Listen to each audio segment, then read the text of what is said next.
Алыс жақыннан келген атамекенге оралған құтыбайдан мақтада нелер бір ғұлама ғалымдарда шыққан өте киелі мекен. Атамекенге келгеннен кейін артта қалған ел жұртты ұмытып кетуіміз сын. Осы жаққа келіп үлкен бизнеспенен, шаруашылықпен шұғылданып жүрген азаматтардың көбі осы құтыбайлықтар. Құтыбайлықтарды осы тарихи отанға келген қандастарымыз ауыл шаруашылықта болсын, мал шаруашылықта болсын, сауда жағында болсын үлгі тұтады. Ал енді арт жақтағы қалған қандас туыстарды жоқтамау сіздерге сын. Бүгінгі мына батылдықпен келіп, елдің өсегіне сенбей, кейін бұл бір жамандықтың да жақсылығы болады деп, ертең келген ел жұрт келіп бетімізге түкірмесін.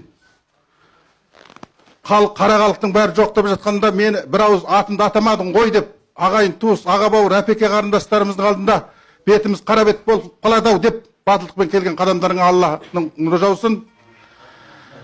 Бұл келгендеріңіз тек қана жай келіс емес. Бір аудан, Құтыбай ауданы деген Санжы облысының өте белді, ықпалды, жабық аудандардың бірі. Өз жердегі қиналып жатқан қандастарымыз сен айтқан, біз айтқандай емес, одан да көп. Керек десе барлығы ұйғамақта отыр. Адамдық құқықтары тапталып отыр. Сондықтан сол туыстарымыз үшін аянбай, ашық дәлел фактті жиюымыз керек. Сіздердің арыздануыңыз, жоғарыға айтуыңыз қылмыс емес. Бұны айқын білуіңіз керек.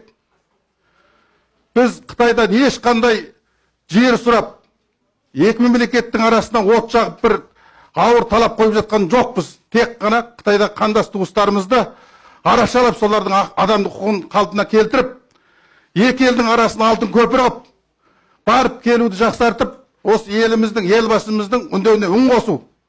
Сондықтан сауатты түрде, заңды түрде арызданайық ағайын. Көпшілікке рахмет.